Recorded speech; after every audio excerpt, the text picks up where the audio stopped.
प्यारे बच्चों, आज मैं आपको ज्ञान सागर के पाठ 2 नाटक में नाटक की कहानी का सार दोबारा से समझाऊंगी। इस कहानी के कहानीकार मंगल सक्सेना जी हैं। मंगल सक्सेना बहुमुखी प्रतिभा के धनी और रचनाकार थे।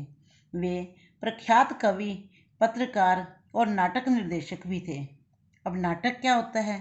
नाटक यानी जिसे मंच पर प्रदर्शित किया जाए। इसमें कुछ पात्र होते हैं जो किसी विषय वस्तु या पटकथा अर्थात मुख्य कथा पर अभिनय करते हैं। नाटक में नाटक पाठ में जो नाटक खेलने में कमजोरियां या कमियां आती हैं उनको दर्शाया गया है। इस नाटक में राकेश के साथी मोहन चित्रकार, सोहन शायर और श्याम संगीतकार बना हुआ है। राकेश इसमें निर्देशन का कार्य कर रहा है क्योंकि वह इसमें पाठ नहीं कर रहा, क्योंकि एक दिन फुटबॉल खेलते समय अचानक गिर जाने से उसके हाथ में चोट लग गई और उसे हाथ को पट्टी में लपेटकर गर्दन के सहारे लटका कर रखना पड़ता था। इसलिए वह नाटक में भाग नहीं ले रहा। और नाटक के लिए उसने जिन साथियों को चुना था वे थोड़े नए थे, दब्बू थे और बात बात पर घबरा जाते थे। राकेश को अंदर से डर तो बहुत लग रहा था कि अगर नाटक ठीक न हुआ तो सब लोग हम पर हंसेंगे और हमारा मजाक भी उड़ाएंगे। उसे चिंता बहुत थी, लेकिन उसने अपना हौसला नहीं छोड़ा। वह अपने साथियों के हौसले को बढ़ाने के लिए भी उन्हें बार बार समझाता था, लेकिन सबको राकेश की योग्यता पर बहुत विश्वास था। उन्हें केवल 1 सप्ताह का समय मिला। 7 दिन कैसे निकल गए पता ही नहीं चला। जब नाटक खेलने का दिन आया तो मंच को बहुत अच्छी तरह से सजा दिया गया। जैसे ही वे लोग मंच पर आए,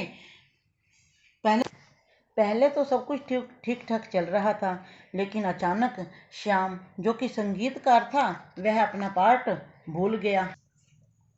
पर्दे की आड़ में खड़ा होकर राकेश धीरे धीरे फुसफुसा रहा था, लेकिन उसे कुछ सुनाई नहीं दे रहा था।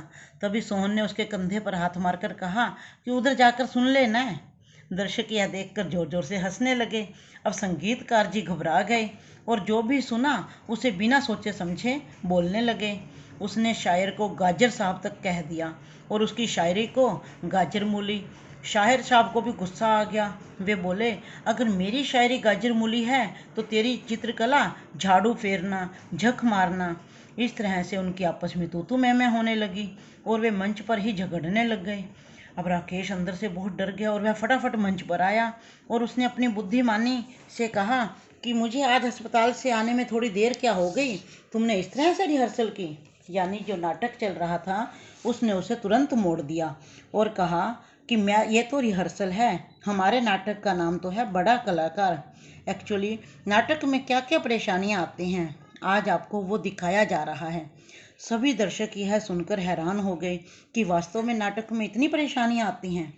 तो बेटा, यही इस पाठ में दिखाया गया है कि परेशानियों का हमें सामना करना पड़ता है और जब हमें सफलता मिलती है तो हमारी तारीफ होती है और यदि कोई कमी नजर आ जाए तो सभी हंसते हैं। इस पाठ से हमें यह शिक्षा मिलती है कि यदि जीवन में कभी भी मुश्किल परिस्थितियां आ जाएं तो हम न तो गुस्सा करेंगे और न ही अशांत होंगे।